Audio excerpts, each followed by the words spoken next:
पत्थर से एक ऊँटनी निकाले तो हम ईमान लाएंगे।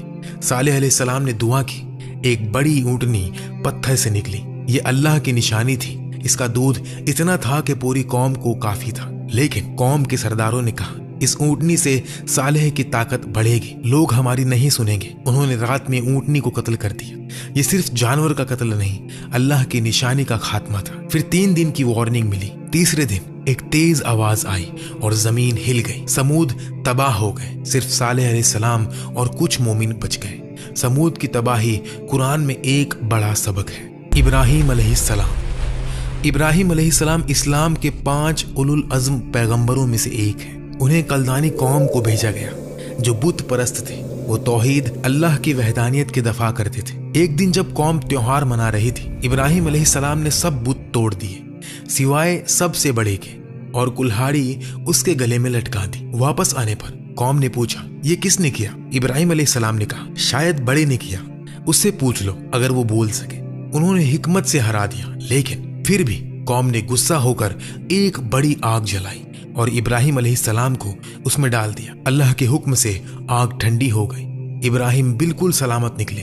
कौम ने इनकार किया। अल्लाह के हुक्म से इब्राहिम हिजरत करके सारा अलैहिस्सलाम के साथ पहले मिस्र फिर फिलिस्तीन गए। मिस्र में हाजर अलैहिस्सलाम से दूसरी शादी की। बहुत साल बाद हाजर अलैहिस्सलाम से इस्माइल पैदा हुए और सारा अलैहिस्सलाम से इसहाक अलैहिस्सलाम पैदा हुए। इस्माइल अलैहिस्सलाम से अरब और मोहम्मद सल्लल्लाहु अलैहि वसल्लम की नस्ल आई। इसहाक अलैहिस्सलाम से यहूदी और बनी इसराइल के पैगंबर आए। तो असल में यहूदी और अरब भाई हैं। इब्राहिम और इस्माइल अलैहिस्सलाम ने अल्लाह के हुक्म से काबा बनाया, हज करवाया और लोगों को सिखाया। इब्राहिम अलैहिस्सलाम को ख्वाब आया कि इस्माइल अलैहिस्सलाम को कुर्बानी करे।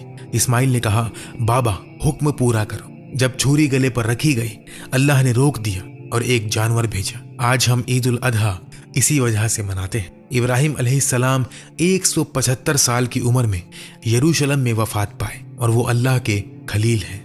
लूत अलैहिस्सलाम इब्राहिम अलैहिस्सलाम के भतीजे बेबीलोन से शाम हिजरत के बाद सदोम कौम को भेजे गए। ये इलाका आज जॉर्डन और डेड सी के आसपास है।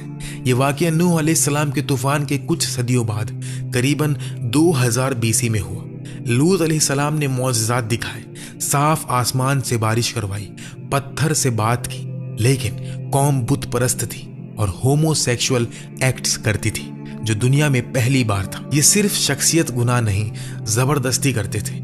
लड़कों को गुलाम बनाते, रास्ते रोक कर मुसाफिरों पर हमला करते, हसीन जवानों को अपनी जायदाद समझते। कुरान में कहा गया, तुम मर्दों से करीब होते हो,